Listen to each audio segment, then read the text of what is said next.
அதுல ஒருத்தர் சொன்னாரு, நம்ம புராண இதிகாசம் கலாச்சாரம் ஒருத்தனுக்கு ஒருத்தி. மகாபாரதத்துல ஒருத்தனுக்கு ஒருத்தியா? எந்த புராண இதிகாசத்தில் ஒருத்தனுக்கு ஒருத்தி இருந்துச்சுன்னு அவர் சொன்னாருன்னா நம்ம அந்த கலாச்சாரத்தை பின்பற்றுவோம்.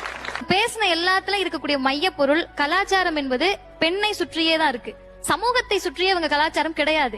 அதுதான் அந்த லிவிங் டுகெதர் காதல்ன்றது பதட்டம்.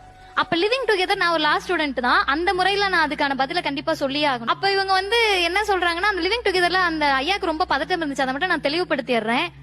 நீங்க பாதுகாக்க விரும்பக்கூடிய கலாச்சாரம் சங்ககால இலக்கியத்துல யாயும் யாயும் யாராகியரோ எந்தையும் நொந்தையும் எம்முறை கேளீர் யானும் நீயும் எம்முறை அறிந்தனவோ செம்புழ பெயர்நீல் போல அன்புடர் நெஞ்சம் தான் கலந்தனவே. இவ்வளவுதான் லிவிங் டுகெதர். இதுக்கு நீங்க பெருசா ஒரு அர்த்தம்லாம் கவலைக்கலாம். உன்னை யாருன்னு தெரியாது, என்ன யாருன்னு தெரியாது, உங்க அப்பா யாருன்னு தெரியாது, எங்க அப்பா யாருன்னு உனக்கு தெரியாது, நம்ம 2 பேரும் எங்க இருக்கோன்றது தெரியாது.